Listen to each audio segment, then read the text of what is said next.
Hello, everyone. Welcome to Strange Stuff Podcast. I'm Andy. Yeah, and I'm Mark.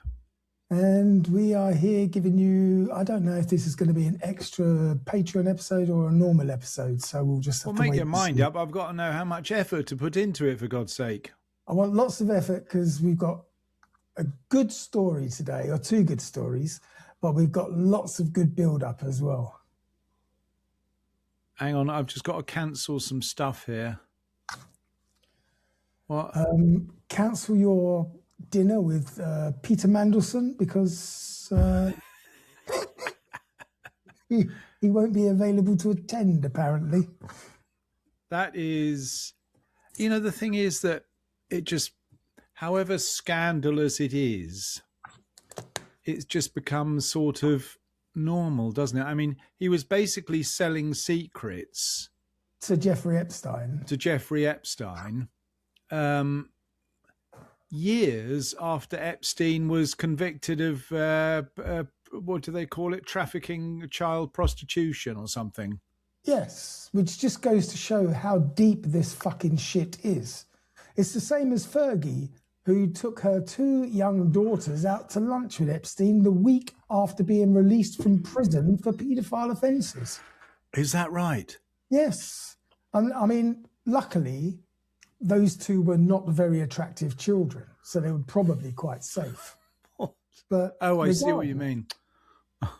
Regardless, I mean, fucking what kind of parent are you? I mean, those kids were on Epstein's Island with their parents while Epstein Island was being Epstein Island. So daddy was playing in one of the playrooms, mummy was lying by the pool, and the two kids were wondering why they were the only ones left with their pants on.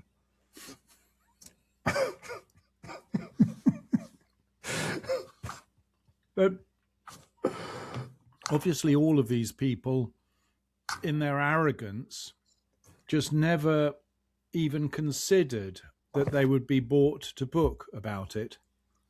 No.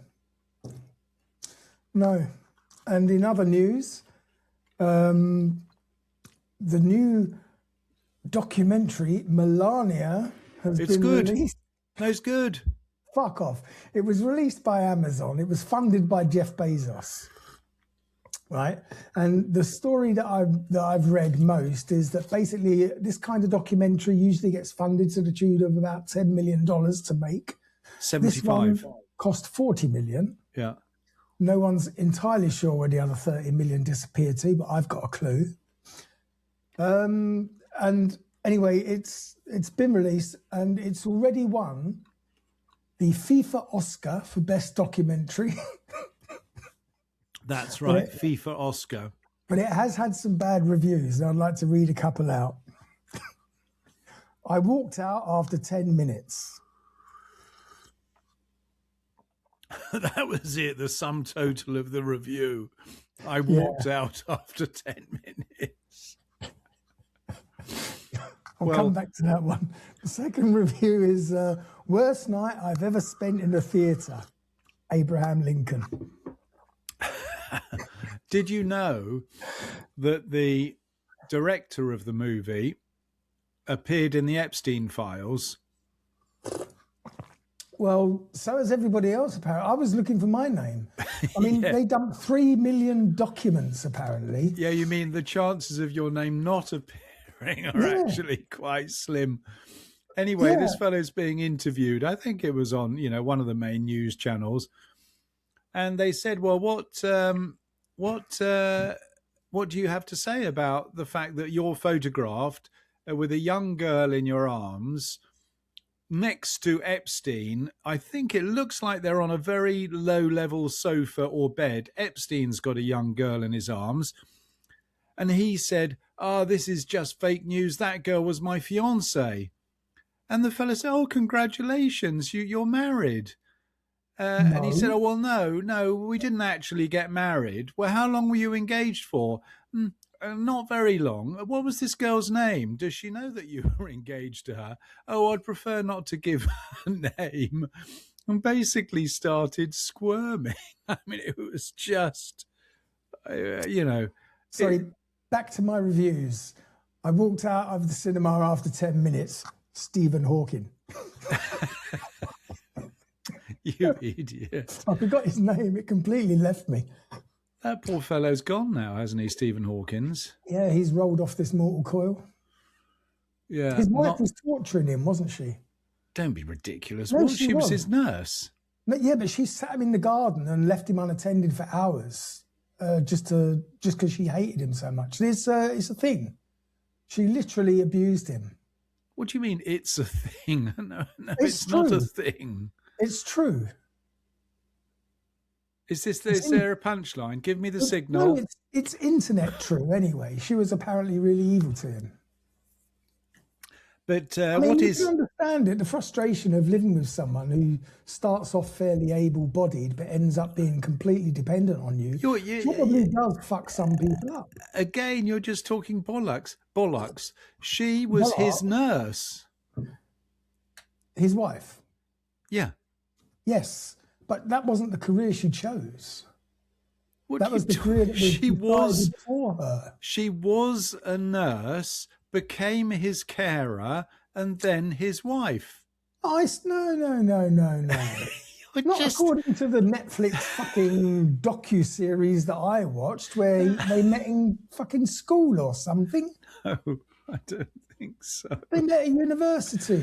You're getting your Hollywood movies mixed up. No, I'm sure they met at university.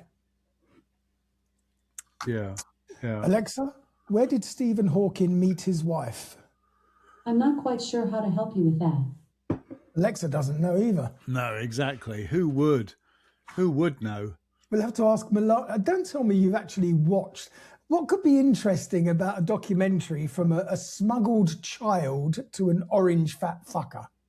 What do you mean? That's the end of the story. No, Melania, I was smuggled to Donald. The end.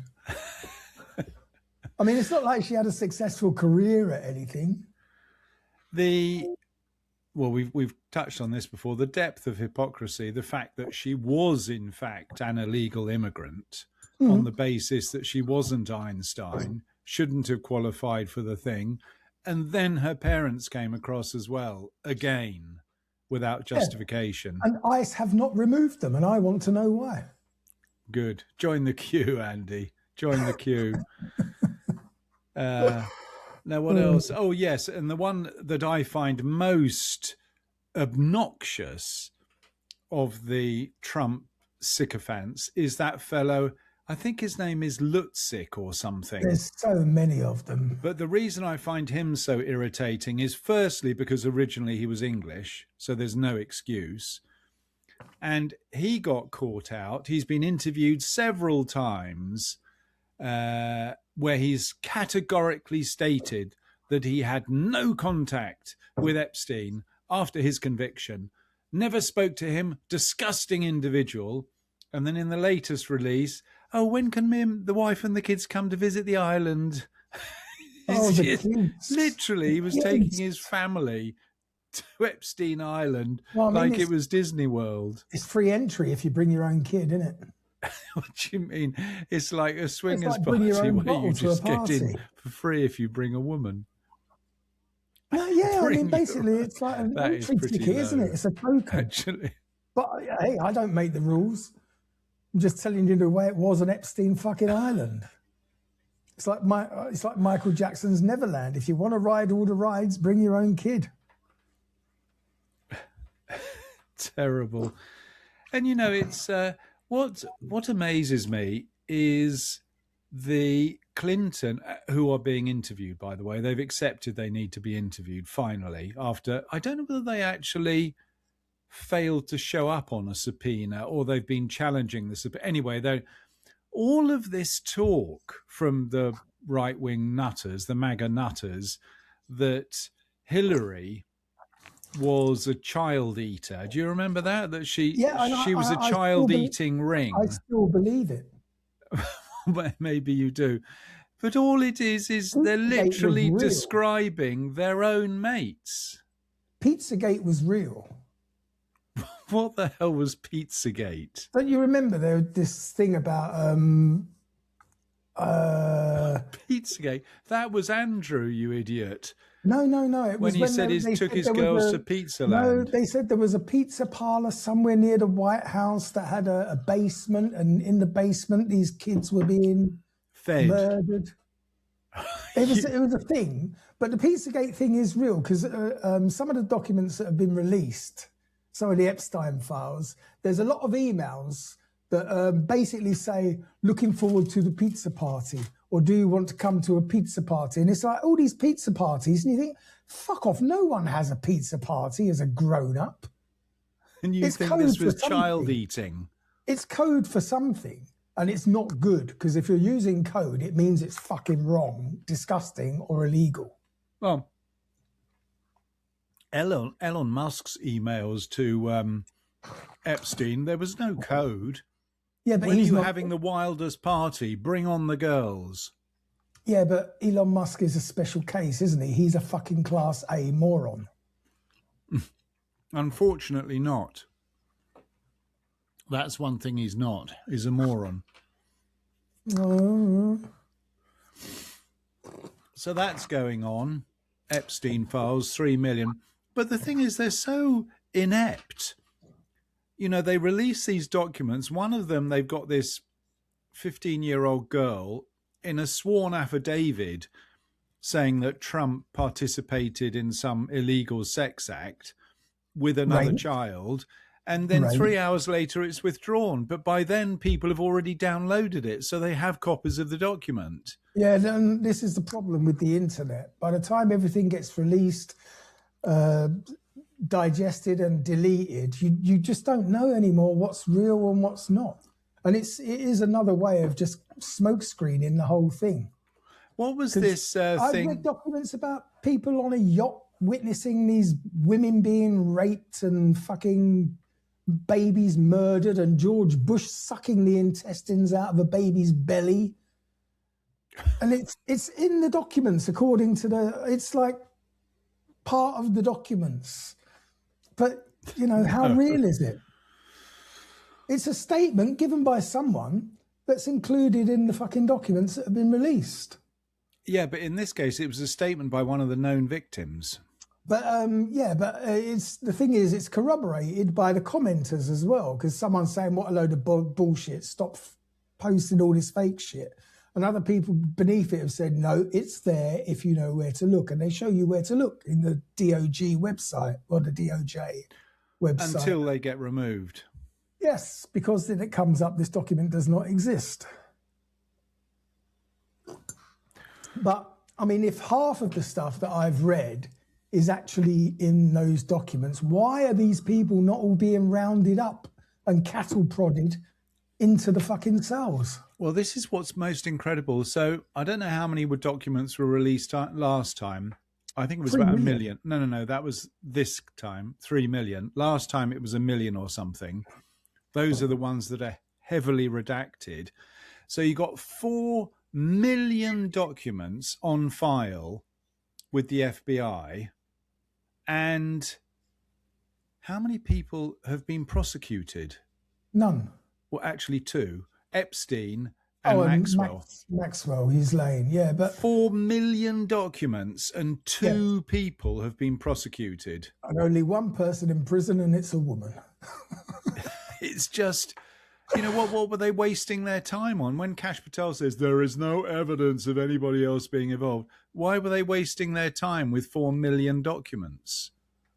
Well, they're not wasting their time. They just don't want you to know what really happens in this world that would be so disgusting to everybody that we certainly would pick up arms. It almost makes me want to be a conspiracy theorist, Andy, when this sort of shit hits. We don't take just anyone. We don't take just anyone, mate. What do you mean I wouldn't get in? No, you I'm wouldn't. too sensible. No, you're far too sceptical. For no reason. You just say, no, I believe them because they're an expert. I'd rather believe an expert than someone who believes that we didn't go to the moon, which, by the way, has been put back another month. What are you talking about? The only reason that occurs is because I actually went to school.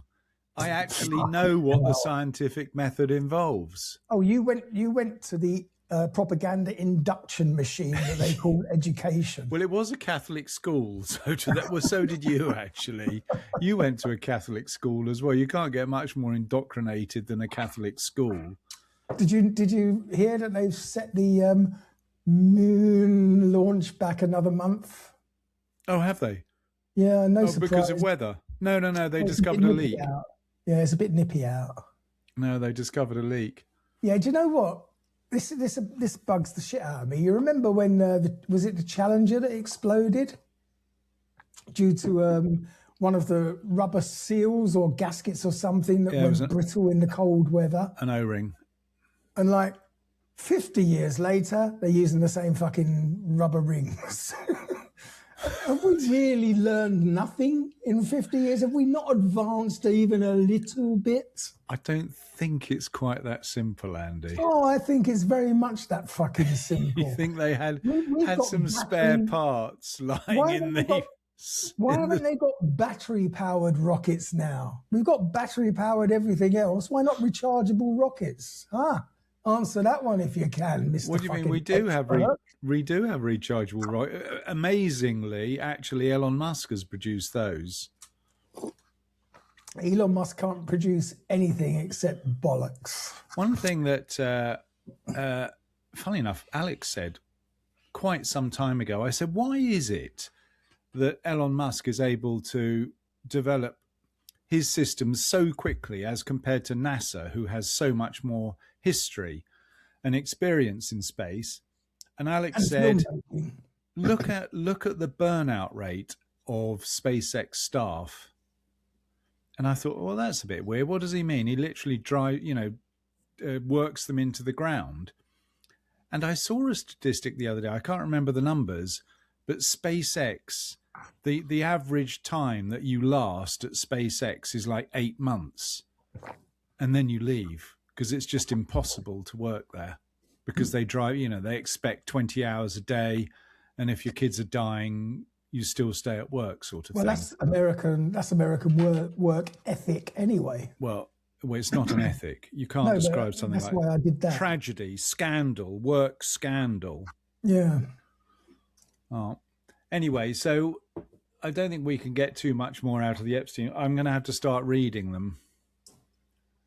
Well, it takes one person 8 hours a day, 5 days a week, 6.7 years to read those documents, apparently. No, it would take more than that. No, 8 hours a day. Well, it might take you a little bit longer because of your dyslexia. No, I'm sorry. That's just a bollock statistic. It's more like 60 years. No, it's 6.7 How many years. pages can you read in a minute? One a minute? If you look, it was broken down, and I've seen it in several places on the internet. It was broken down. It was mathematically pretty correct. One person, 8 hours a day, 5 days a week, 6.7 years to read 3 million documents. Say 4 paragraphs, 3 lines to each paragraph consisting of one document. Bear in mind, they're mostly emails, which is basically 4 or 5 lines.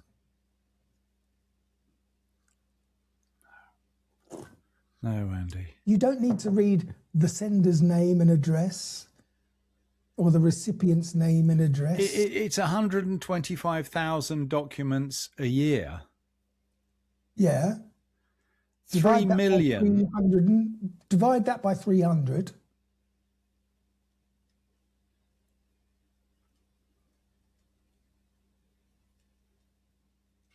It's 24 years. No, you're wrong. It says it on the interwebs. Look, the listeners can do their own bloody mental arithmetic. What? It's a long time. You're putting a lot of stock in our listeners.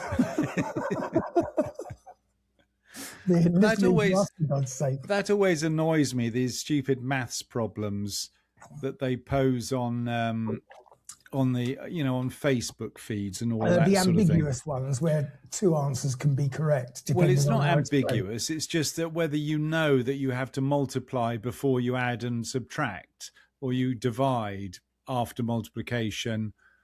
They're basic maths rules that people forgot because they learnt them in the 5th grade or whatever it is. No, they don't even learn them anymore. This is the problem. They don't learn them anymore. There's no need to because I've got a phone in it. Why do you always break into an Essex accent? Well, they're the What has stupidest Essex people I've got to ever met. do with people who don't know how to use a calculator or something? I don't know how to use calculator. That's what your dad's for, isn't it?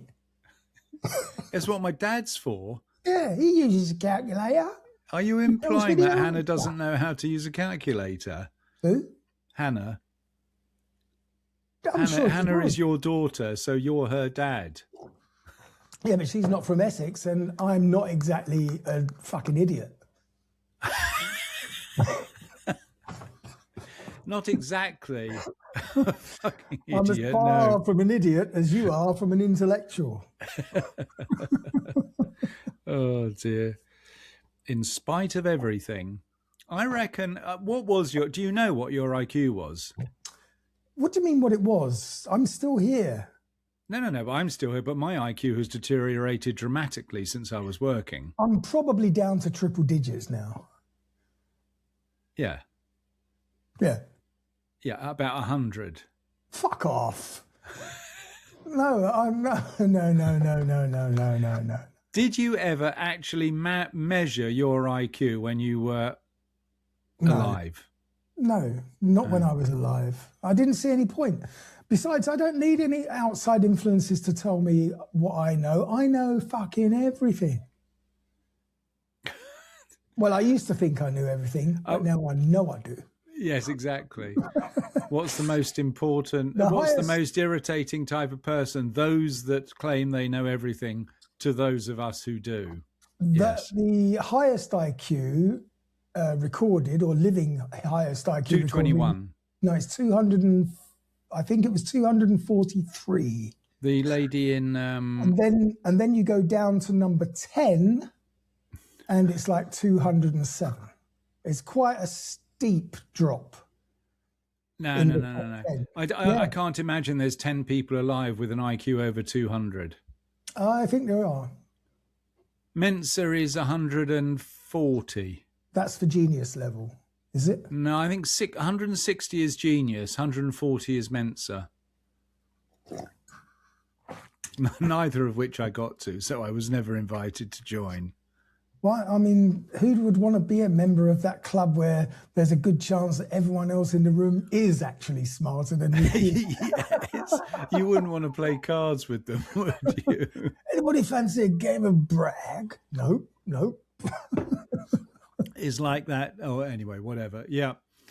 No, so you're right. There is plenty going on in the world. That's for sure. More down to earth. I went to I think you described them as a physio today. What for? My knee. You got knee problems? It's a problem on one knee. I was walking along with, what do you reckon a carp saw is in English? An angle saw? You know. Yeah, I know what you mean. It's a tenon saw, isn't it? No, I don't think so. No, that's something. Anyway, it weighs about 15, 20 kilos, bloody heavy. I was dismounting it from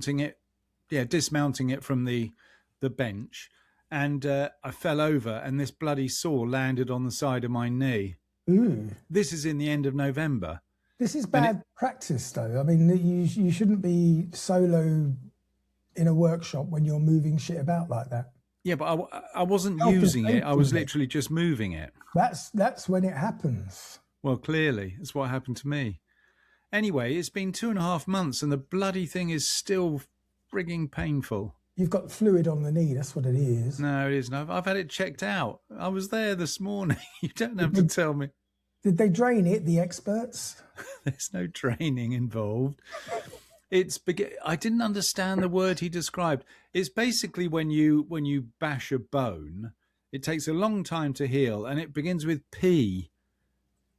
Posterous or something. Anyway, whatever. He said there's nothing they can do. You can take painkillers, it won't do anything. You just got to wait. Anyway, so that's what I spent my morning doing. But here's a question for you. You know how I'm anti all of these sort of Amazon and all of that. Yeah. I was looking for some brake pads for my grandchild's quad bike that's made in China.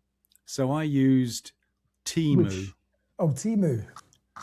And the first thing is, he said to me, "You did what? You ordered something with them. You know they're child labour, don't you?" And of course I didn't. And by that time, I'd already ordered it. Everything is child labour. Well, they have a very bad reputation. Anyway, the item that I bought was a £5, $6, 60 krona. And you thought what? That was made by highly skilled technicians. Well, the production of these, I mean, they were brake pads, for God's sake, so they're not going to be made by children. Anyway, these things were shipped all the way from China. No postage. It was free. Yeah. For a £5 item. Mm-hmm. All the way from China, because I could follow it. It left Szechuan, and then it went to Hong Kong, and then it went to somewhere else for a £5. Well, how does the world work? No wonder, it was just ridiculous. China are happy to do this because they're undermining the Western economy all the time.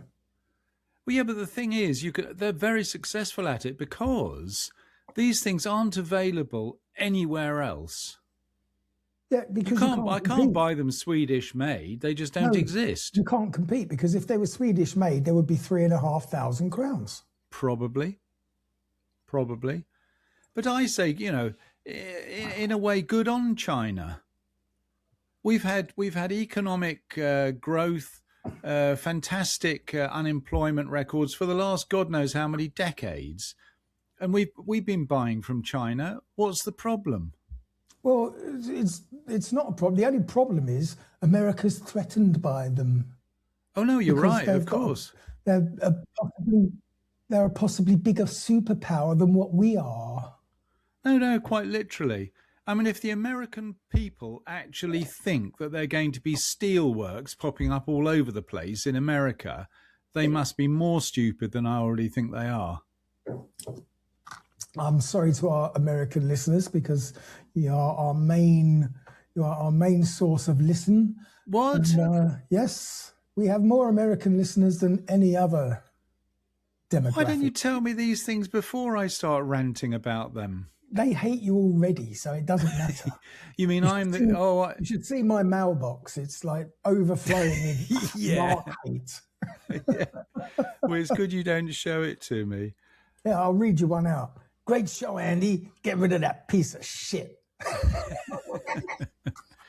And I always, absolutely, I feel bad for those that are being conned, not for the people doing the conning.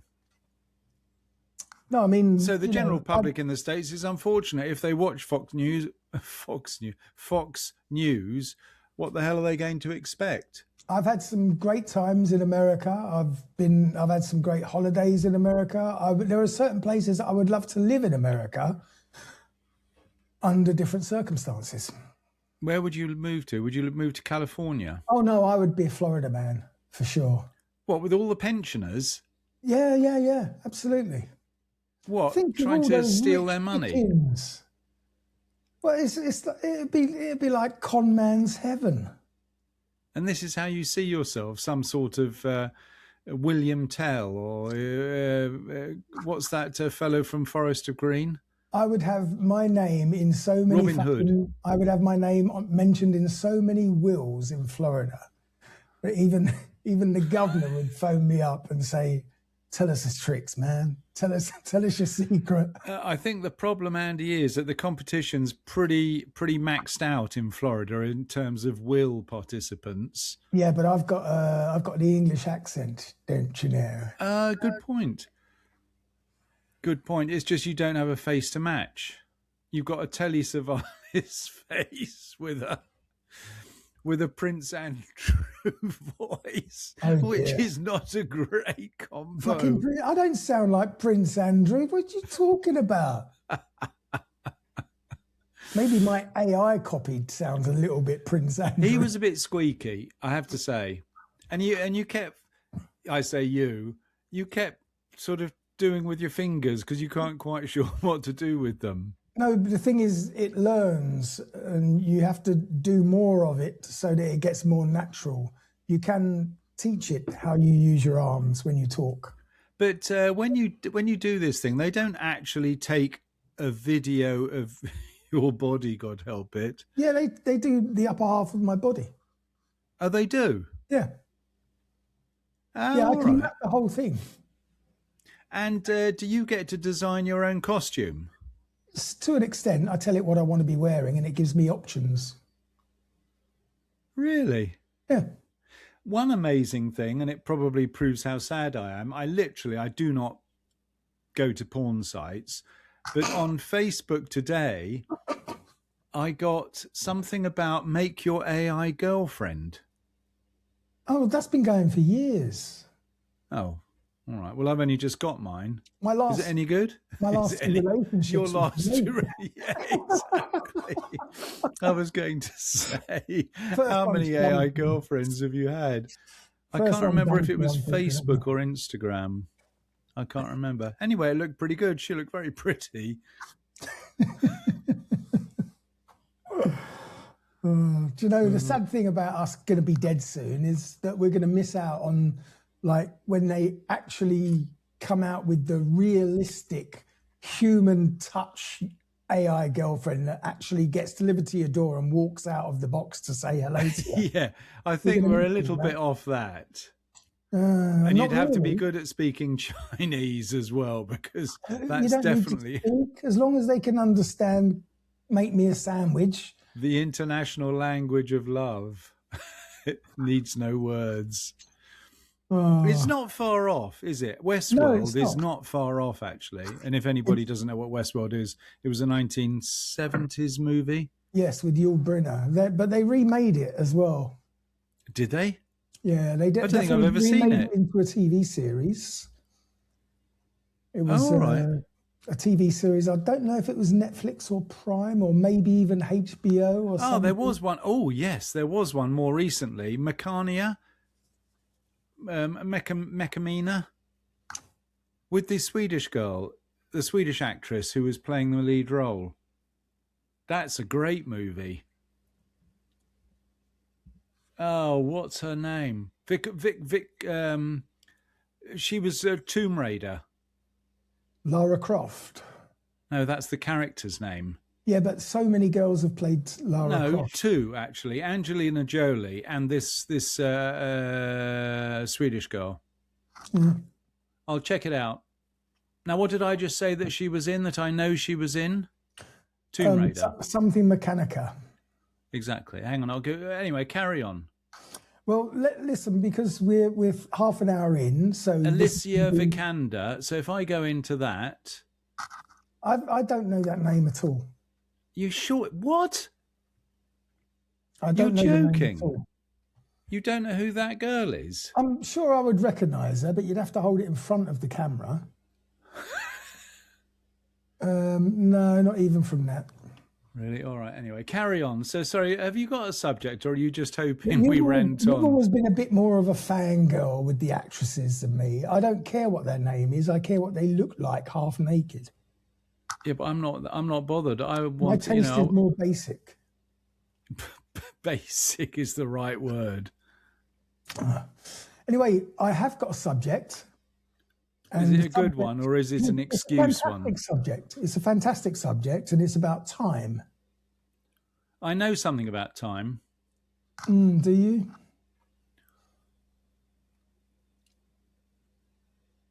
Ex Machina.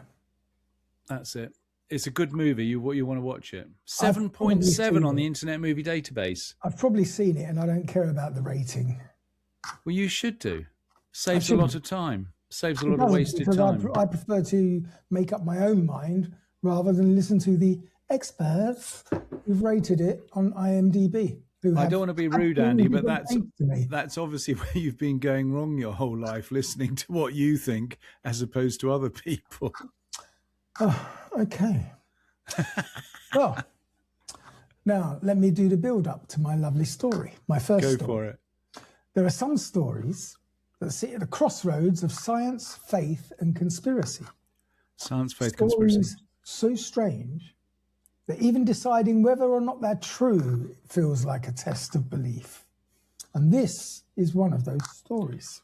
Now, I have to say, Andy, if it appears on this show, what are the chances of it being true? This is absolutely true, by the way. Both my stories are absolutely 100% true, checkable. I've turned the volume up. So this story doesn't begin with a mad scientist or a shadowy government lab, but with a Catholic priest. A man trained in theology, philosophy, and music. A man who claimed calmly and without any spectacle that humanity had already invented time travel. Not metaphorically or spiritually, but literally. And according to Father Pellegrino Ermetti... That is not... No, I'm sorry. He is Pellegrino is a type of Italian mineral water. I drink it. I've got some in the fridge. Limoncello. Well, according to Father Mineral Water Ermetti, sometime in the mid-20th century, a machine was built. Father Pellegrino. I'm sorry, I just can't get that out of my head. Name. It's an Italiano name. It's actually a place. His name was Antonio or Mario. Giulio. Now you're being racist. What do you mean? I have family members called Giulio. Here to our fucking surrender monkey friends. Bloody hell, Andy. According to Father Pellegrino Ermetti, sometime in the mid-20th century, a machine was built that could see into the past. And this machine he called the Chronovisor, or the Chronovisor. And if Ermetti was telling the truth, and I do think he was, then someone, somewhere, once watched the crucifixion of Christ live. Now, Father Pellegrino Maria Ermetti, go on, I'm waiting. No, it's not unusual in Italian to have a female name thrown in. The Virgin Mary. Well, she was a female. That's what I mean. That's what necessarily her first name. I realised that. Virgin Mary, what are you doing? What was her surname? Nobody knows, but we know the name of the hooker that Jesus hung out with, Magdalena. Mary Magdalena. But why don't we know the Virgin Mary's and Joseph's surname? Wasn't he Joseph of Arimathea or something? Well, that's a very interesting point. Having been to Catholic school for as many years, we don't even know their surname. I think they're being deliberately vague so that you can't fact check the Bible. I can. No, you can't. Don't walk away from me when I'm in the middle of my story. Well, I'm not surprised. Carry on. So, anyway, so this, what was it? Circumvisor, Chronovisor. Chronovisor or Chronovisor. Right. Yeah. Father Pellegrino Maria Ermetti was born in 1925 in Italy, as we've surmised, and he eventually became a Benedictine monk at the Abbey of San Giorgio Maggiore in Venice. By all accounts, he was quite brilliant. He was fluent in multiple languages, deeply knowledgeable about ancient texts, a respected musicologist who specialized in Gregorian chant. So we could have used Gregorian chant. We could have used him to make a couple of musical fillers for us. He wasn't a fringe figure. He collaborated with academics. He worked with Vatican scholars, and he appeared even on Italian television discussing philosophy and theology, which is important because when Ermetti finally told his story, he did it without irony or hesitation and without ever recanting. The Chronovisor, he said, was real. According to Ermetti, the idea for the Chronovisor emerged in the 1950s during a conversation with fellow priests and scientists. The basic premise was radical but strangely elegant. Every event that had ever occurred leaves behind an energy trace. Words, screams, prayers, footsteps, all of them generate vibrations. And those vibrations, Hermetti claimed, don't disappear, they disperse, they weaken, but they remain embedded in the fabric of reality. So if you could locate and isolate those residual waves or electromagnetic echoes of the past, you could, in theory, reconstruct the images and the sounds of previous moments in time. Interesting theory. It would certainly explain a lot of ghosty activity. Yeah, you couldn't travel back, you couldn't change anything, you could only observe. A bit like tuning a radio to a broadcast that aired thousands of years ago. Now, Emeretti claimed that he did not work alone. In fact, this is where the story becomes even more unsettling. He said that the Chronovisor was developed by a secret team of elite scientists, including none other than Enrico Fermi, the Nobel Prize-winning physicist behind the first nuclear reactor, and also Werner von Braun, the architect of NASA's rocket program. Men who shaped the modern world. Men whose involvement would suggest that the Chronovisor wasn't a fantasy scribbled in a monk's notebook, but a project taken seriously by the highest scientific minds of the time. The device itself, Hermetti said, looked nothing like a time machine, from science fiction at least. No spinning rings, no flashing lights. It consisted of a series of antennae, cathode ray tubes, and specialized metals, materials designed to capture, filter, and decode residual electromagnetic radiation from the past.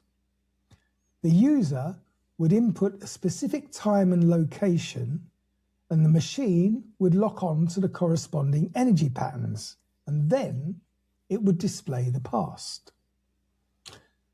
At first, Hermet claimed, they tested it on recent history. They watched speeches by Mussolini. They observed moments from World War II, and they verified events that could still be corroborated by living witnesses. And according to him, it worked. But eventually, curiosity overtook caution. They began to look further back, much further. Hermetti's most controversial claim, and the one that ensured his story would never be forgotten, was that he personally witnessed the crucifixion of Jesus Christ. He described the scene in solemn detail, the sky, the crowd, the sound of voices speaking Aramaic and Latin, the suffering of a man dying on a wooden cross. In 1972, an Italian magazine published what it claimed was a photograph of Christ on the cross, allegedly captured from the Chronovisor. And this image caused an immediate uproar. The Vatican denied involvement. Skeptics quickly pointed out that the face bore an uncanny resemblance to a 19th century statue by Spanish sculptor Lorenzo Coulort Valera. The photograph was dismissed as a hoax, but Hermetti never backed down. In fact, he went further. He claimed that the Chronovisor had been used to observe ancient Rome, Greece, and even prehistoric civilizations. He said it allowed them to watch Cicero deliver speeches, to hear Latin spoken exactly as it was pronounced, to witness rituals long ago lost to history. Most astonishingly, Hermetti claimed that the machine helped him reconstruct a lost play by the Roman poet Quintus Ennius, a tragedy called Thyestes, a work believed to have been lost or vanished over 2,000 years ago, and Hermetti published the text. Classicists were baffled. Some said the language was too modern, others said it contained archaic elements that would have been nearly impossible to fake convincingly. And the debate continues to this day.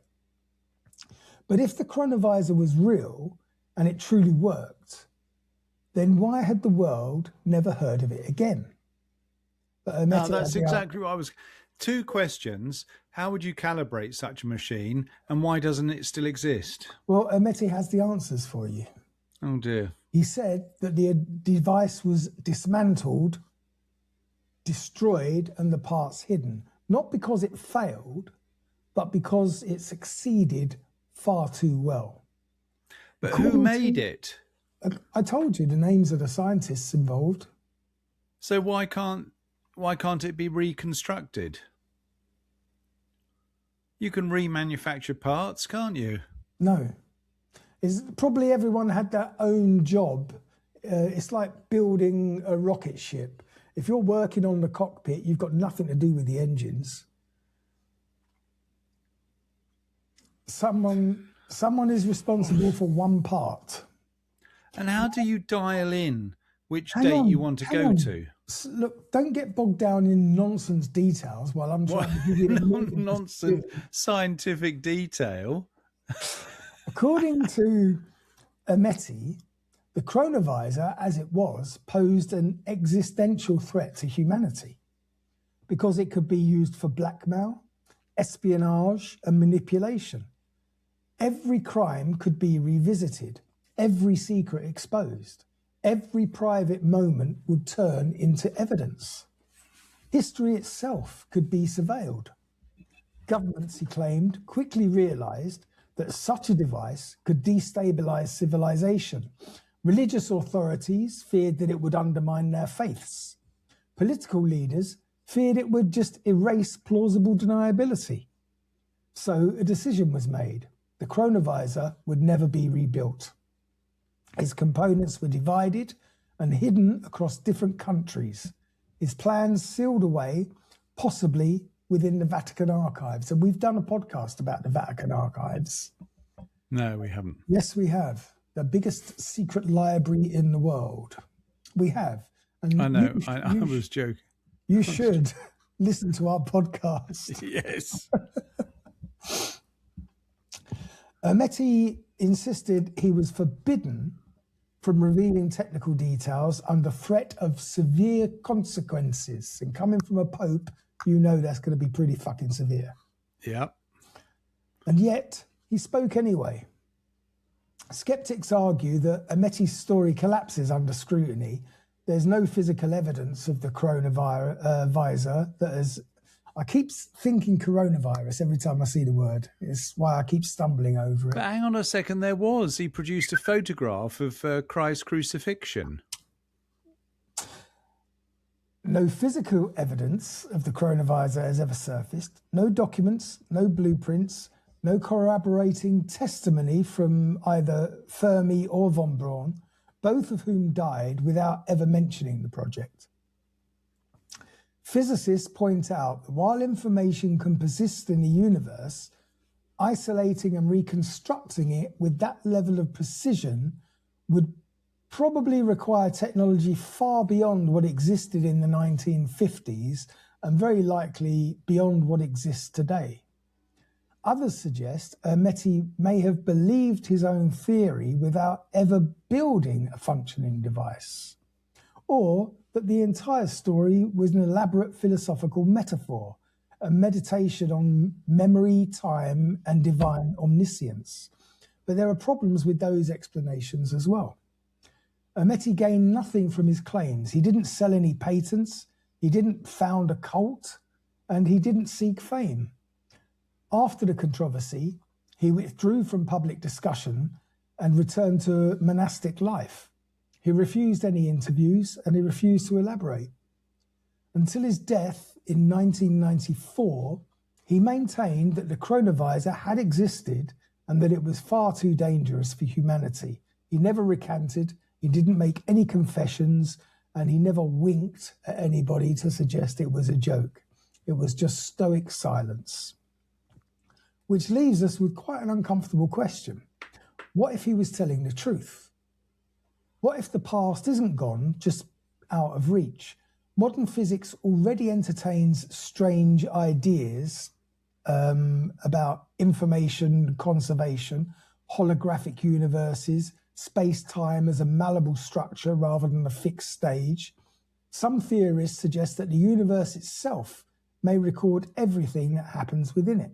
And if that's the case, then the chronovisor wouldn't be a violation of physics, just an extreme application of it. And if someone once figured out how to access that record, who's to say that it hasn't already been rediscovered? The chronovisor sits in a strange category of mystery. It's too detailed to dismiss outright, it's too unsupported to accept, and it's too dangerous to ever confirm. It challenges not just science, but morality, because if we could watch the past, really watch it, would we ever be able to look away? Would we respect privacy across time? Would we allow history to remain imperfect and unresolved? Or would we replay it endlessly, searching for certainty where certainty doesn't exist? Father Ameti believed humanity wasn't ready, and maybe that's why the coronavirus, maybe that's why the chronovisor vanished. Or maybe it didn't. Maybe it's still out there, silent, hidden, waiting for someone who believes the past should no longer be a mystery. And if that day does come, the question won't be whether the chronovisor is real. The question will be whether we should have ever looked in the first place. It's quite an interesting... And now, what are you doing? a word from our sponsors. Yeah, in your dreams. It is quite an interesting concept. You can sort of... It's not too stupid an idea. It's a great idea. No, but I mean, you can... When you think about it, when you think of radio waves and such like that are flying through the sky the whole time... Yes, they're still there. Why couldn't they reverberate around? They can. I mean, it's obviously a working theory. It can be done. We just probably don't know how to do it. But maybe we do know how to do it. Maybe it's being used against us this very minute. But the thing is that it can't predict the future, obviously. It No. can only look into the past. Yes, if it hasn't happened, then it can have nothing to do with it. But nobody is safe.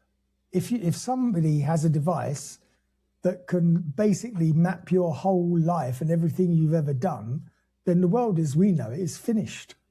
Why do you say that? Why? There's no secrets. Why does that stop the world spinning? Well, it means that the person who controls the chronovisor controls the world.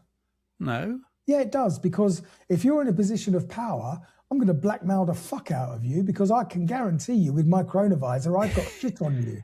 Yeah, but that's just You a will sad do what I reflection want of you your... to do. No, but Andy, Well, that that's how only governments counts if work. you've done bad things. What if you've led a life of There is philanthropy? there is no one without sin. I will cast every stone. There is no one without sin. Especially if you're in a position of power. You didn't get that by being Mr. Nice Guy.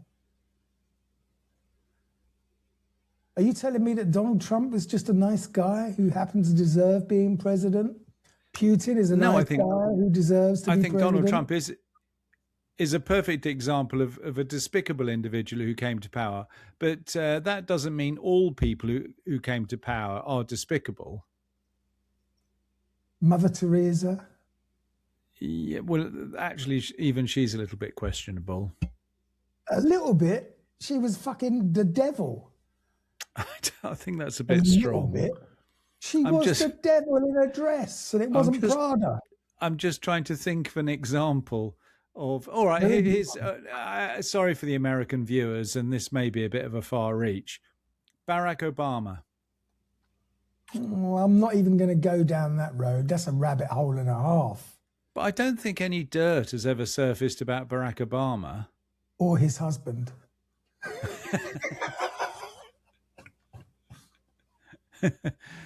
I don't know if that got into the Melania documentary, if you can call it that, when she was being interviewed asking about Barack Obama's birth certificate in an English that you could barely understand. What do you mean? I've seen it. Seen this? What? Have you actually seen this documentary? No, I'm saying it was something that just came up on Facebook the other day. Melania saying, yes, but Barack Obama, he was not born in America. When I was first married, age 9, to Mr. Trumpet.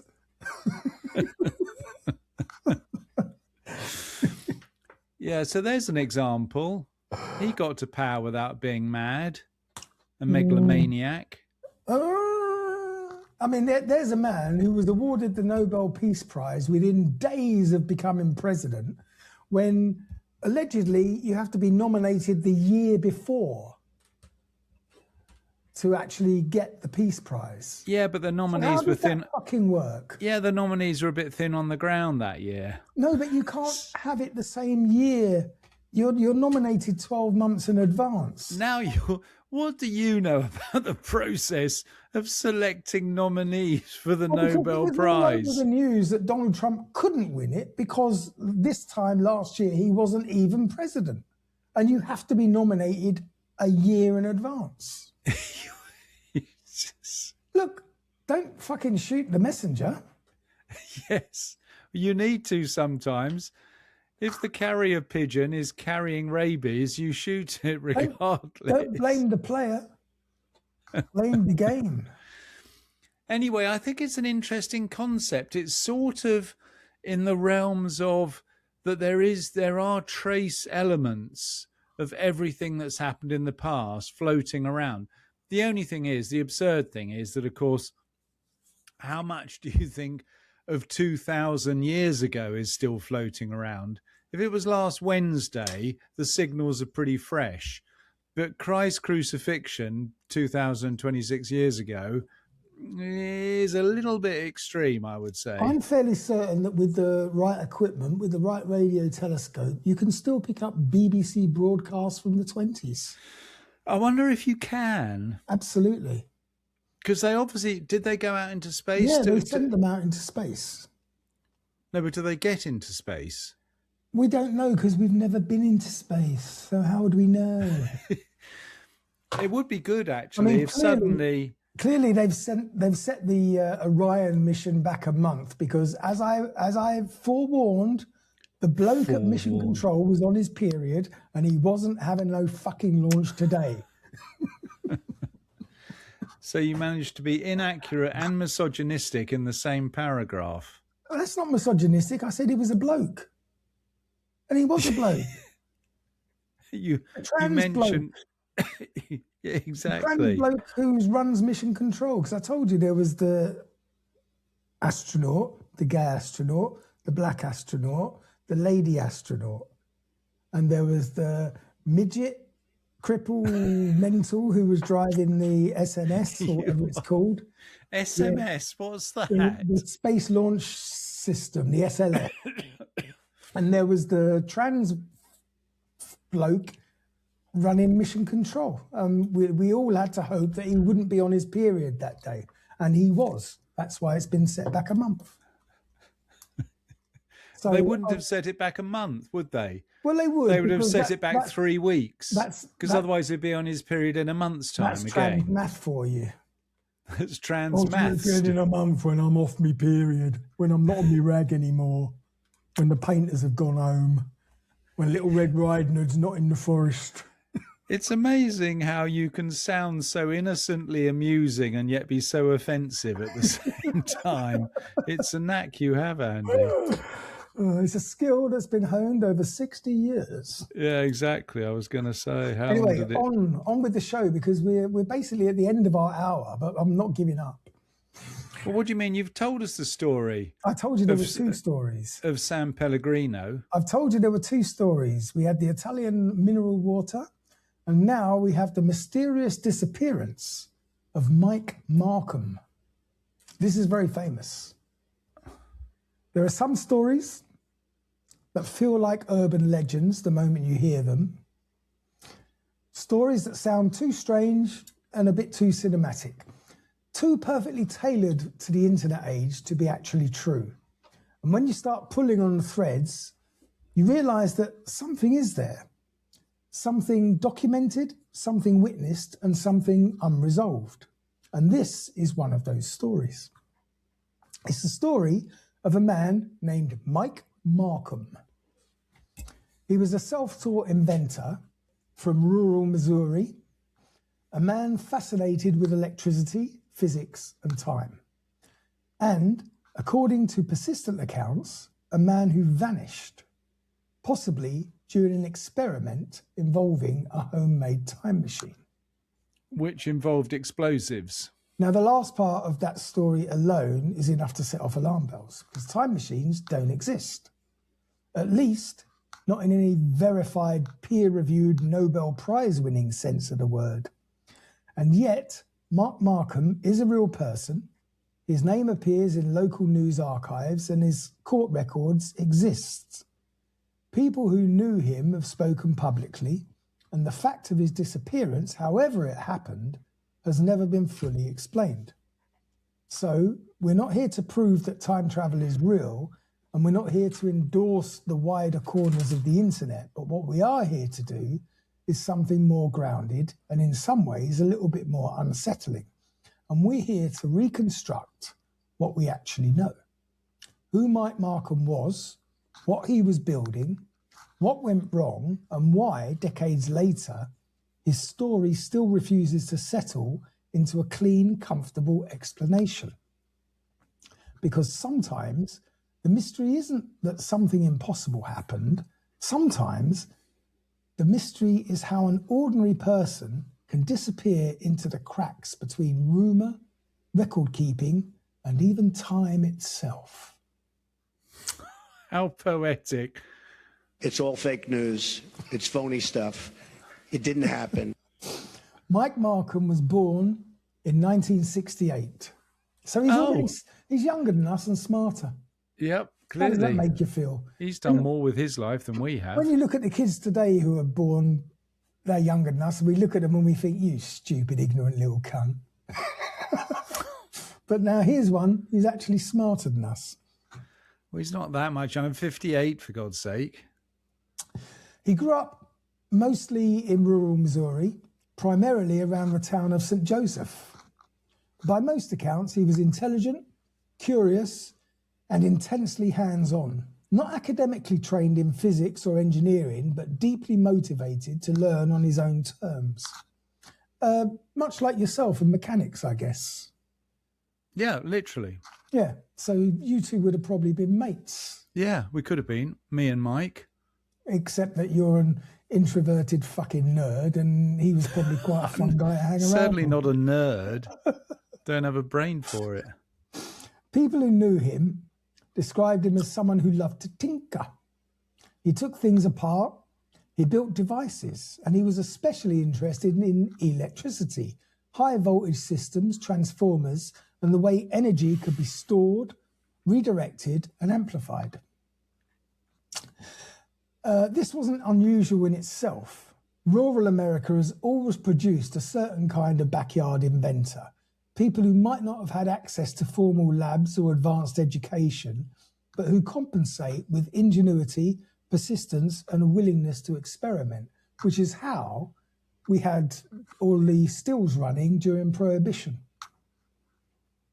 I think stills had been around quite a long time before Prohibition. It became major home industry once the Prohibition kicked in. Could you make a still? Yes, quite easily. You just need the basic parts of a washing machine. What's a washing machine got? Thermostat, heating element, a copper what's name. I could probably work it out, actually. I think I could make a still. It's not that complicated. What was unusual was how far Mike was willing to go to push his experimentation. By the early 90s, Mike had developed an obsession with time, not time management or philosophy, but time as a physical dimension, something that could potentially be manipulated using electromagnetic fields and rotational energy. According to later interviews and second-hand accounts, Mike believed that time travel might be possible not through science fiction tropes like wormholes or faster than light travel, but through electrical resonance, specifically by generating powerful rotating electromagnetic fields that could destabilize the normal flow of time. Again, quite an interesting theoretical take on things. Oh, it's a bit, I mean, obviously time is relative. You do know that. Ah, relative to what though? The distance from the Earth. That's a theory. That's the theory of relativity. Yeah, but it was Einstein who came up with it. It So I doesn't sort matter. of... No, it's been proven anyway. No, it hasn't, obviously, because Einstein's theory of relativity has not been proven. Mike, I give you Mike. Mike is here to shove your theory up your rectum. No, but I think he's latched onto it. I think he's made artificial circumstances that mimic that of travelling away from Earth. Exactly.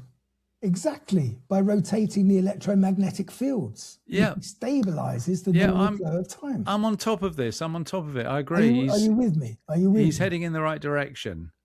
One eternity later. This idea wasn't entirely invented out of thin air. No. Concepts involving rotating magnetic fields do exist in legitimate physics. It's used in motors, generators, and experimental propulsion research. But the leap from that to personal time travel is quite enormous. That is a big one. Still, Mike was convinced enough to try. And this is where his story begins to diverge from harmless tinkering into something genuinely quite dangerous. Mike lived in a modest home and he worked various jobs to support himself, but much of his money, time and energy went into acquiring electrical equipment, often not through conventional means. Mm-hmm. Court records and local reporting confirm this that is Mike not was good. arrested Court multiple record. times in the early 90s for stealing electrical components, particularly high voltage equipment and industrial transformers.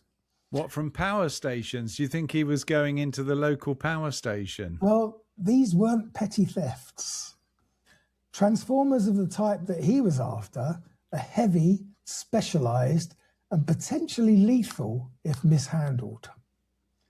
From a law enforcement perspective, this framed Mike as a criminal, a repeat offender stealing dangerous equipment for unclear purposes. From Mike's perspective, according to those who spoke with him, this was a means to an end.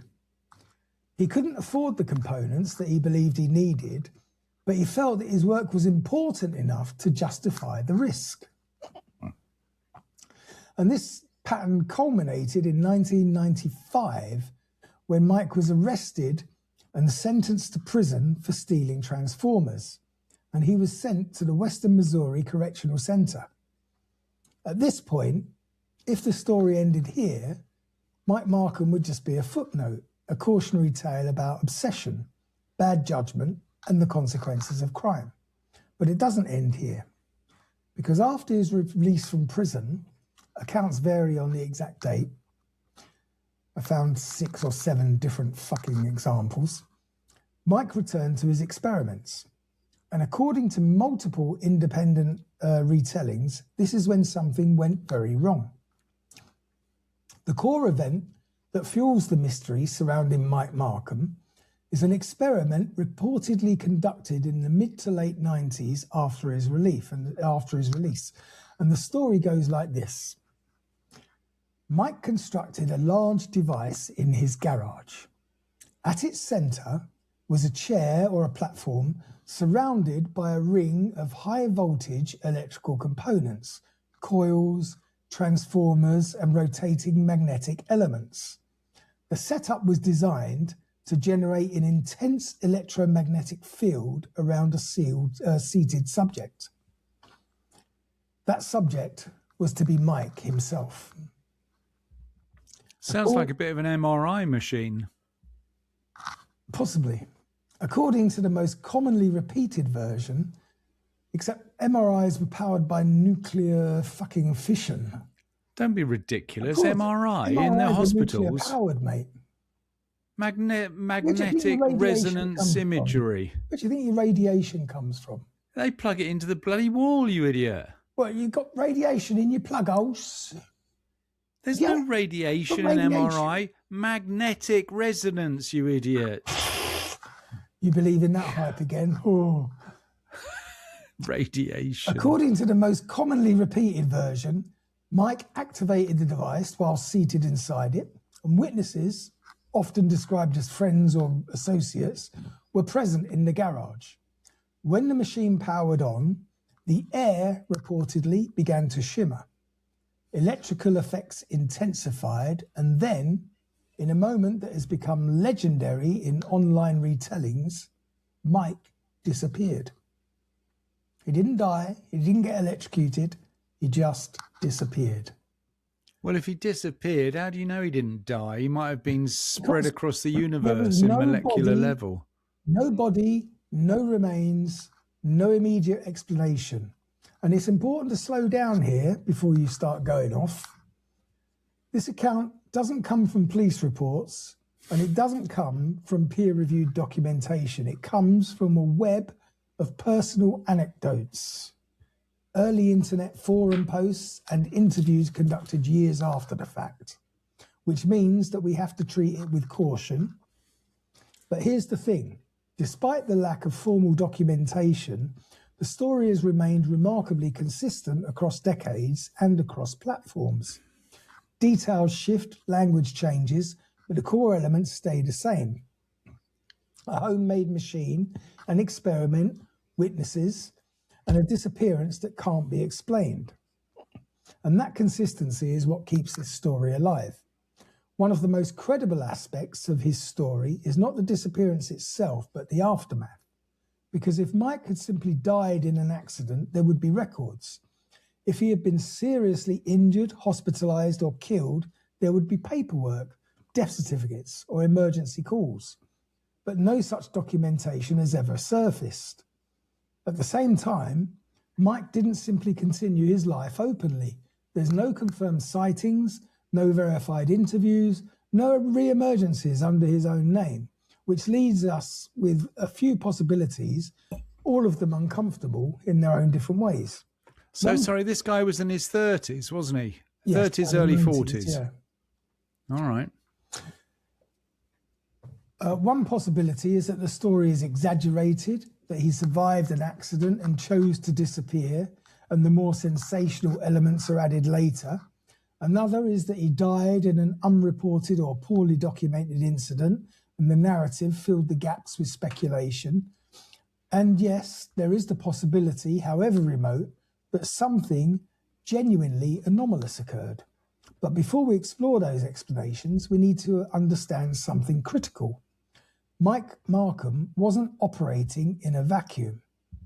He was part of a long tradition of fringe inventors, outsider scientists, and self-taught experimenters who believed that mainstream science had missed something fundamental. And in the 90s, the internet was just beginning to connect those people together.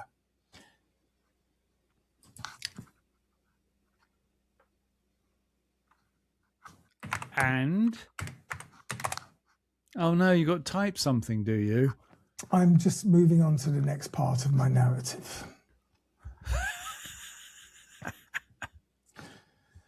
Can you do it more quickly? Okay, before we go any further into the theories or conclusions, we need to slow the story down and do something essential, which is separate what might have happened from what could have happened. Because the Mike Markham story lives at the intersection of three things that don't always sit well together: real people, incomplete records, and extraordinary claims. Hang on. What's the difference between might have happened and could have happened? That's the same thing, you idiot. Possibly and not possibly. Well, then it wouldn't be might have happened if it's impossible. It couldn't have happened if exactly it's what I said you shouldn't do. What's I that? just asked you not to go into this bullshit until I finish my bullshit. So let's talk about the machine. Descriptions of Mike's device vary.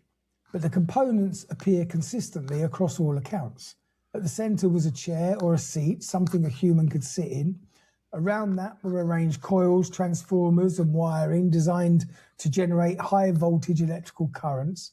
Many versions of the story also describe rotating elements, either physical rotation or rotating electromagnetic fields. The idea, according to people who later discussed Mike's work, was to create a localized distortion in time using electromagnetism. The concept didn't come from nowhere. In legitimate physics, time and space are linked. Strong gravitational fields can slow time relative to an observer. That's Thanks, Einstein. And measurable.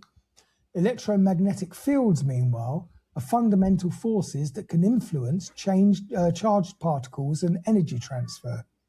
But here's the critical distinction. There is no experimental evidence that electromagnetic fields, no matter how strong, can cause microscopic time displacement. Not for objects, not for people, neither forwards nor backwards. And even the most extreme laboratory experiments involving particle accelerators, which we spoke about in our last episode. CERN. Well, we were talking about the Russian one. Yeah, that's right. He stuck his head in to check out whether it was working. Is it on yet?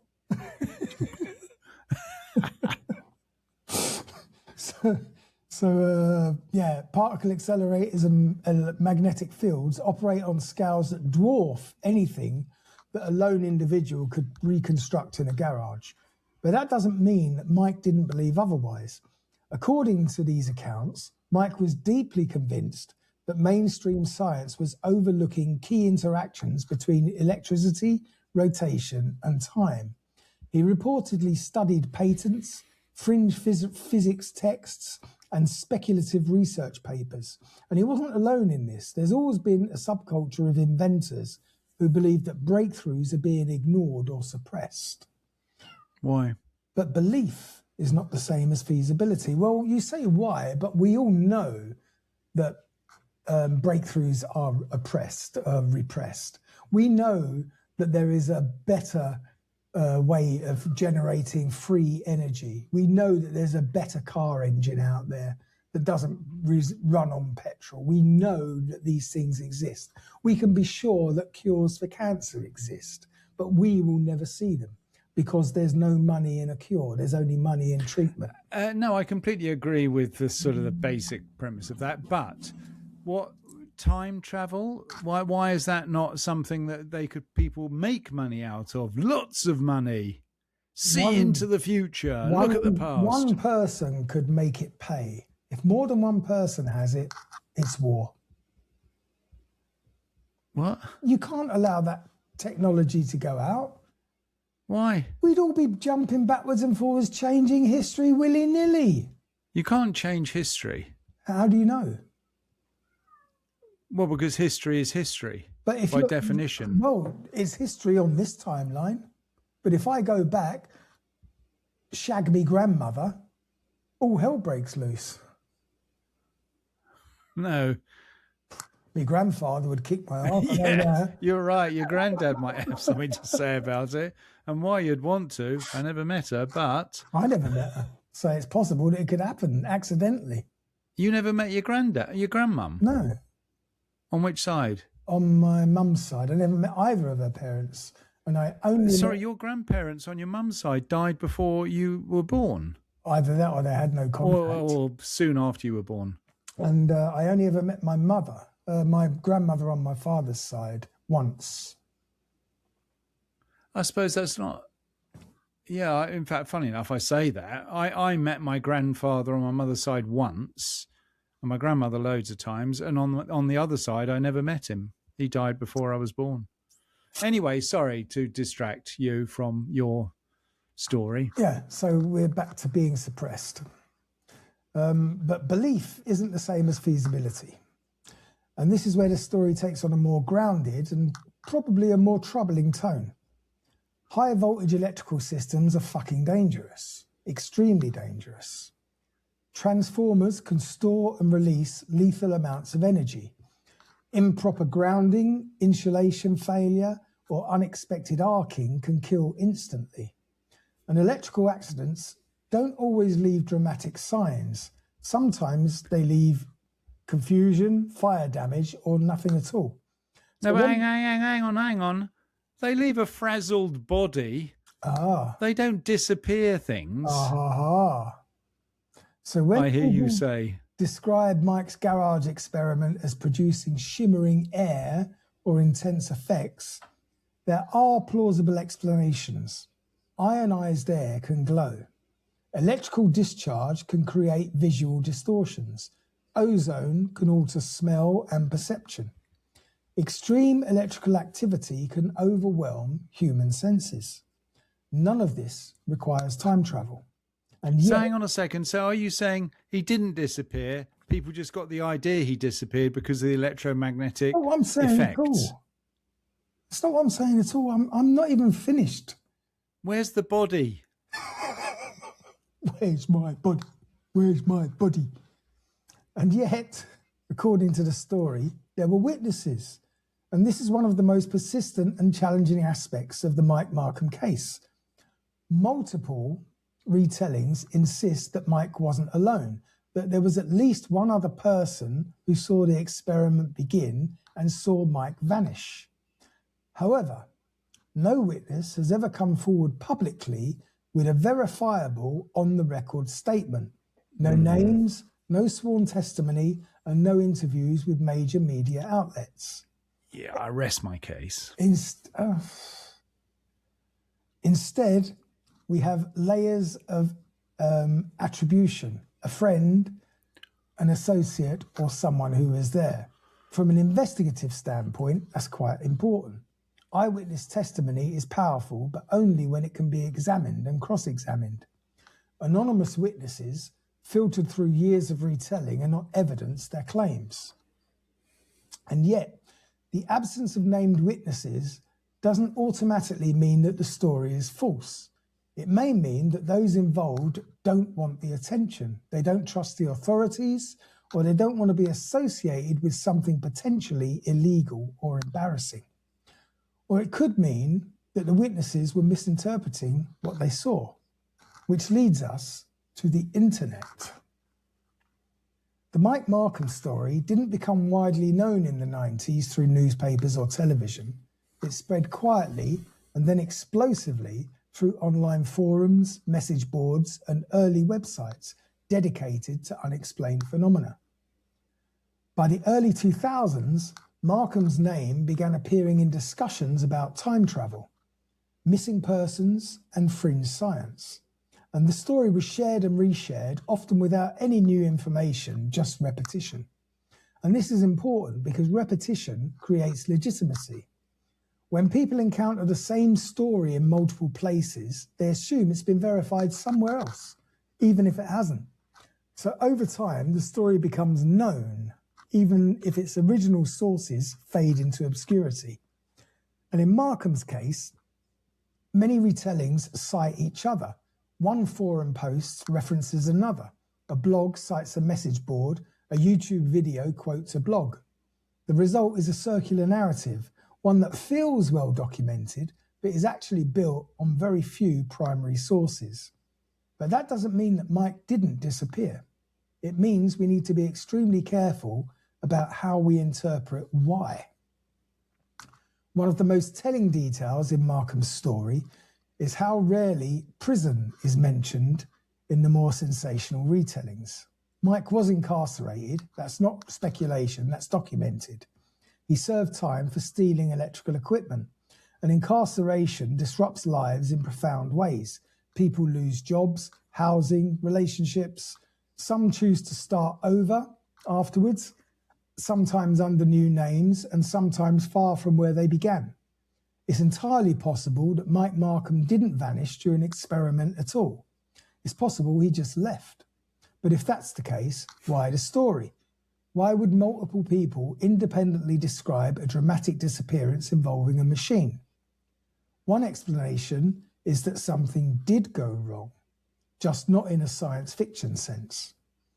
An electrical accident could have caused severe injury or disfigurement. Panic could have followed.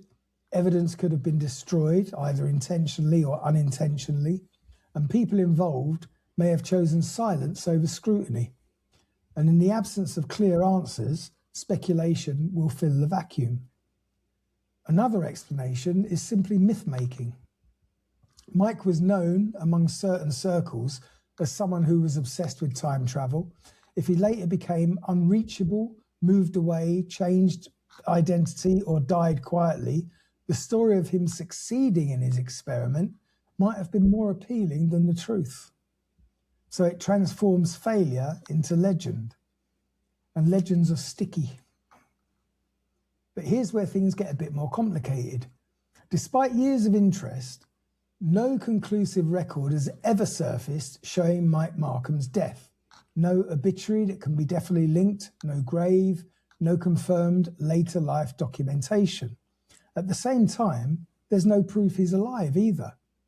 This liminal status, neither confirmed dead nor demonstrably living under his original identity, is part of what keeps the story alive. Mike exists in kind of a narrative superposition. And that ambiguity allows people to project onto him. For believers in time travel, he's just a pioneer who went too far. For skeptics, he's a cautionary tale wrapped in an internet folklore. And for investigators, he's just a missing person with an incomplete record. But for the internet as a whole, he's a mystery that refuses to resolve. So where does this leave us? At this point in the story, we can say a few things with confidence. Mike Markham was definitely real. He was an inventor and an experimenter, and he stole high voltage electrical equipment. He went to prison, and at some point after his release, he ceased to appear in public records under his name. What we can't say is exactly how or why that happened. But in the next part of this narrative... What? There can't be another part. We will examine the alternative explanations more closely. We'll look at some alleged sightings and some attempts to track Mike through public databases. What, are we going to do that now? Just from a production point of view, it's an hour and a half. Yes, fine. That's value for money. This is fascinating stuff. I just feel that we're shoveling more heaps of nonsense on top of the existing nonsense. Look, when someone disappears, there's usually two parallel stories unfolding at the same time. The first is personal, what happened to the individual, and the second is administrative, what traces they leave behind. Did he have wife and children? No one knows that. It's pretty easy to find out whether he was married with children. The guy steals Transformers and hangs out in his basement. I mean, work it out. Yeah, you're right. But paperwork, records, databases, the quiet machinery of modern life that most people never think about until it fails. Mike Markham's case is strange because that second parallel story feels incomplete. If Mike Markham had died in a documented way through an accident, illness, or violent event, there would almost certainly be a trail, a death certificate, a coroner's report, a newspaper notice. Even people with minimal social ties tend to leave some mark. But despite years of searching by internet sleuths, no such record has ever been definitively linked to him. That absence doesn't prove anything by itself. Records can be lost, names can be misspelled, people can be misidentified, especially in the 90s, when so many systems were still paper-based or poorly digitized. But it does narrow the field a bit, because it suggests that if Mike died, it might not have been in a way that generated clean, easily accessible documentation, or that his death was recorded under circumstances that obscured his identity. Which brings us to the most common, non-extraordinary explanations. People do leave their lives behind. They change names, they move, they start over. That's especially true for people who've been incarcerated and who may want to distance themselves from their past. And if Mike chose to do that, it would explain several things at once. the lack of public record, the absence of confirmed sightings, and the persistence of rumours in the community that he left behind. But it also raises questions. Starting over isn't easy. It means resources, planning, and usually help. And Mike wasn't known to be wealthy or well-connected. He was an obsessive inventor with a criminal record, not the ideal profile for a clean disappearance. There's also the timing. The disappearance is typically placed shortly after his release from prison, when most people are focused on re-establishing stability, not vanishing completely. It's possible, but it's not airtight. Another explanation is accidental death. Electrical accidents can be catastrophic and very fast, and they can also be confusing for bystanders. If something went wrong during an experiment, panic could have followed. People might have hesitated to call authorities, especially if stolen equipment or illegal activity was involved. In that scenario, evidence could have been removed or misinterpreted. A body might not have been found immediately, or remains could have been discovered later without clear identification. This explanation aligns with known risks and known behaviour patterns, but again, there's a bit of a problem. Because even in cases involving criminal activity, deaths tend to surface eventually. Hospital file reports, unidentified remains are catalogued, medical examiners document cases, and so far, no such documentation has been conclusively tied to Mike Markham. Then there's the incarceration itself. Some researchers have suggested that Mike may have returned to prison under a different sentence, or that records have been confused, but this explanation falls apart under scrutiny.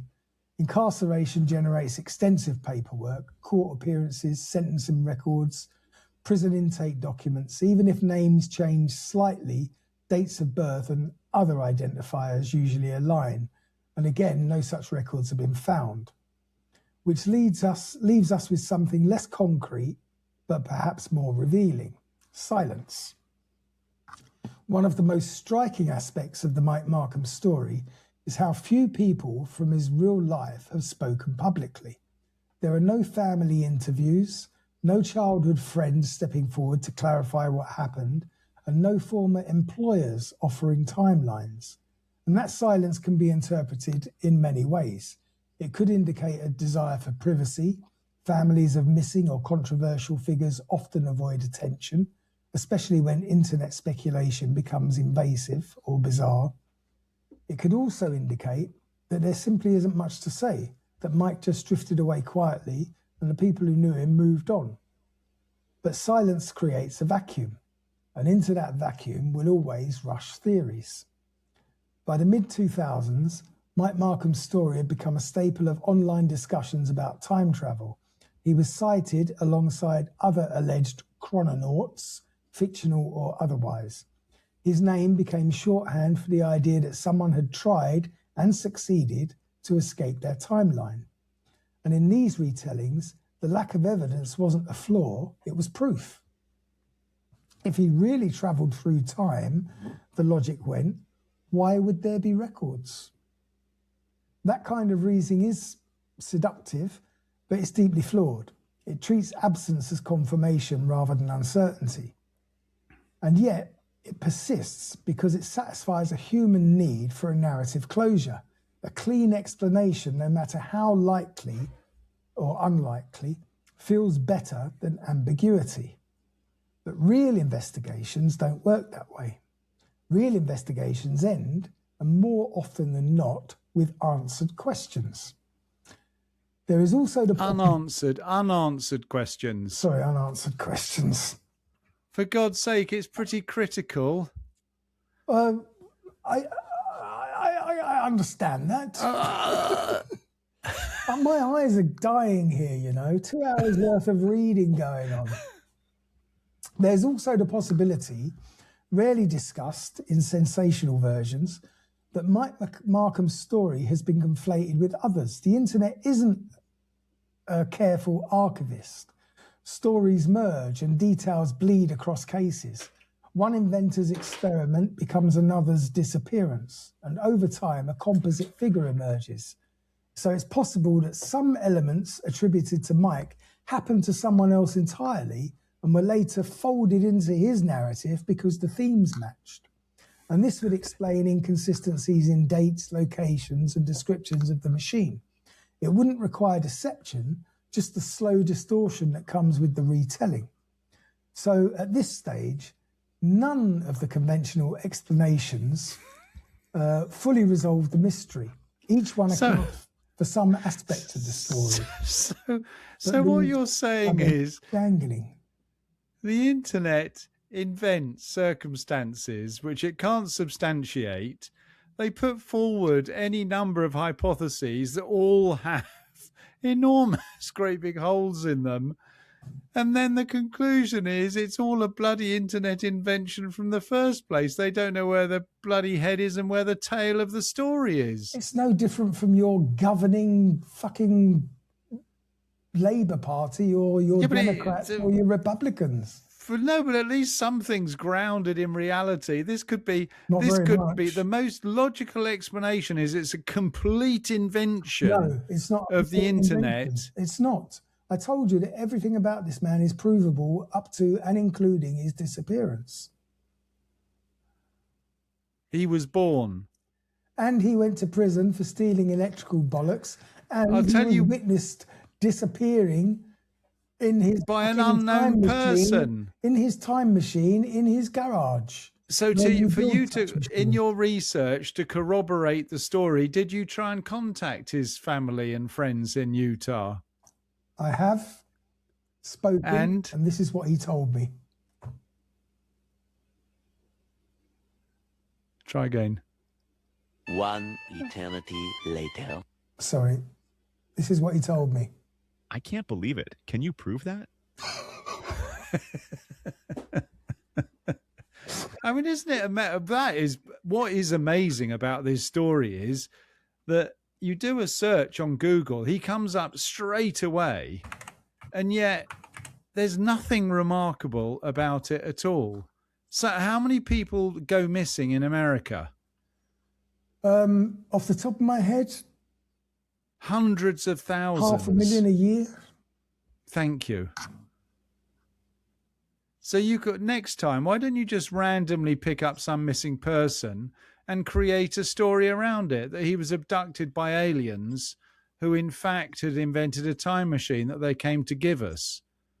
Why would aliens give us a time machine? Because they want us to have a better understanding of the failings of humanity as it stands today, so that when they invade us, we'll be better company. Are you still butthurt because 69 didn't find you attractive?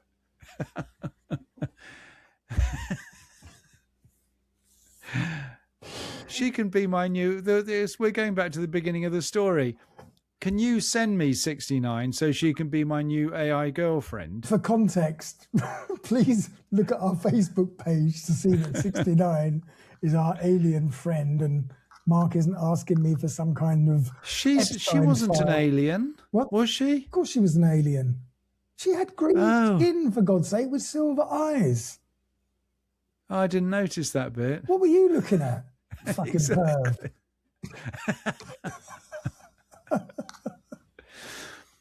Anyway, this Michael Markham, he wasn't related to Meghan Markham, was he? That's Markle. Oh, it's a different name. Well, does it matter? He might have been related to her anyway. Let's go back to the facts at the beginning of the story, right? From a scientific... Well, the facts are that he disappeared as a result of a time travel experiment. That's facts. No, that's not fact. Right? From a scientific standpoint, there's no credible evidence that this is possible, neither theoretically, experimentally, or historically. But time, as we understand it, can be influenced at extreme scales, near black holes, relativistic velocity. Are you describing Utah as a black hole? Missouri, I think it was. Oh, was it? Missouri. The first story was Utah. But those effects are measured in fractions of seconds and require energies beyond anything achievable outside very advanced research facilities. A garage-built machine powered by stolen transformers doesn't even come close.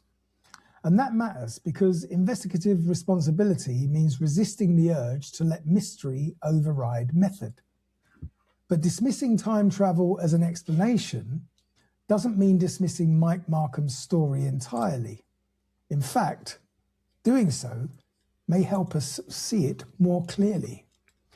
Mike Markham appears to have been a deeply driven individual. He was intelligent, he was obsessive, and he was convinced that he was onto something important. He lived in a world that offered him very limited validation, limited resources, and limited patience for unconventional thinking.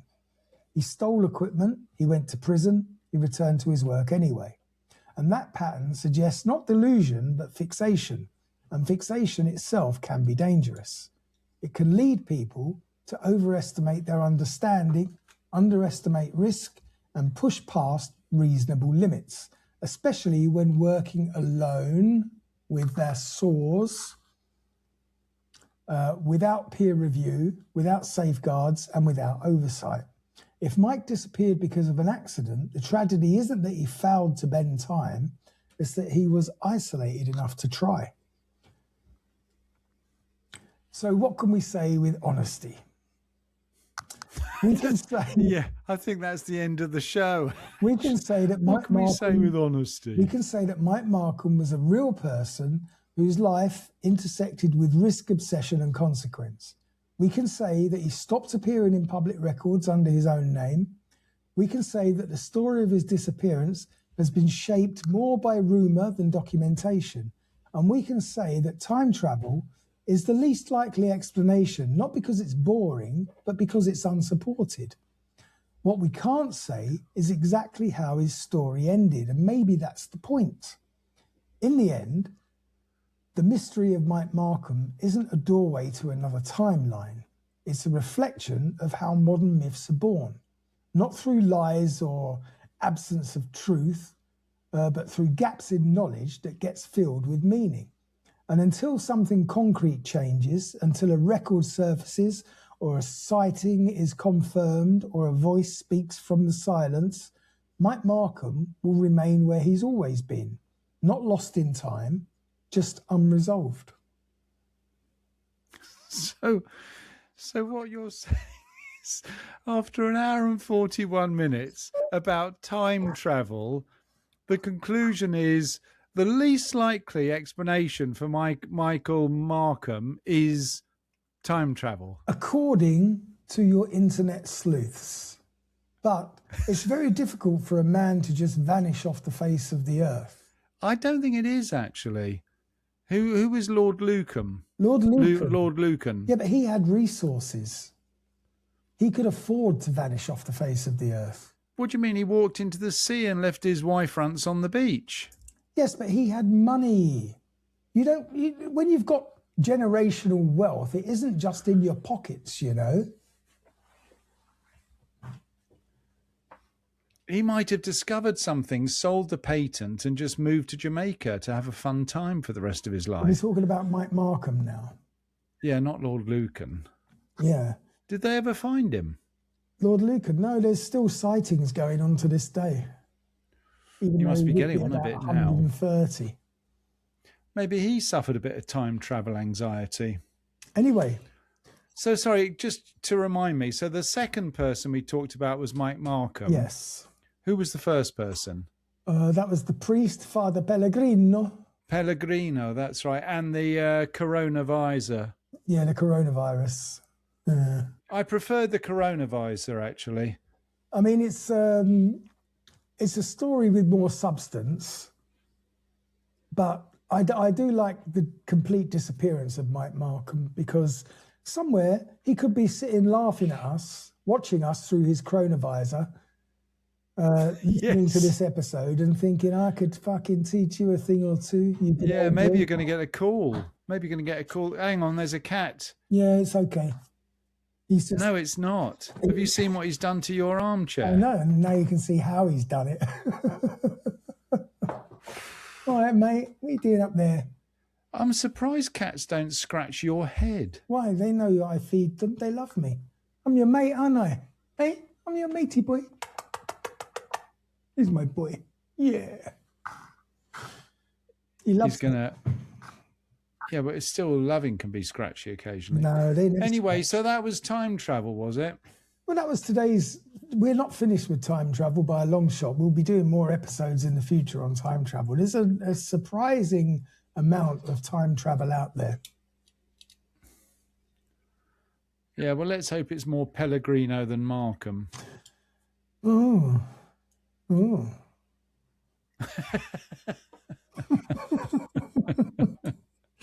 A bit snotty with your time travel. What was the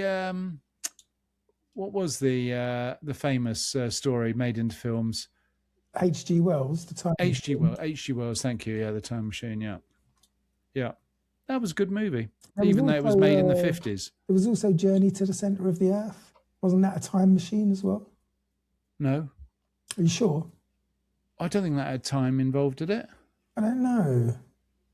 Can't remember. It's a long time since. Weren't I there read little them. goblin type creatures Yeah, running but around? I think they were on a different. I think they were time. I don't think it was a hole in the. I don't know. Maybe it was. I can't remember. I can't remember. God, getting old sucks. All right, come on. We got to give these poor people a rest. They might have a life. Yeah. Thanks for listening. If you're still with us, We obviously don't. the website is back up and running, so you can check us out at strangestuffpodcast.com. Excellent. You can find links to all our socials there. Follow us on our Facebook page. Give us a like and a follow and a subscribe. And also, we are now putting episodes of me and Mark on our Patreon. So for the price of a coffee or the price of a beer, you can get twice the entertainment every week so far. So feel free to join us there and help us bring you more stuff. It's a bargain. It is a bargain. It's a bargain. It is a bargain. Can you imagine this twice a week? Fuck me. I think there'd be quite a few more disappearances if people were exposed to us twice a week. Anyway, in the meantime, have yourselves a strange week. If you invent a time machine, by all means use it. But can you come back and give me next week's lottery numbers, please? Yeah. So I can finally dump this person and just go and live on an island somewhere. Oh, that's not nice. I'd send you Your a card. mate, your only mate. I'd send you a postcard. Me and 69 on the beach. Anyway. All right. Well done, Andy. Have a good one. We'll see you same time, same place, or even in the other place at patreon.com/Strange Stuff Podcast. Bye for now. Very good. It's funny how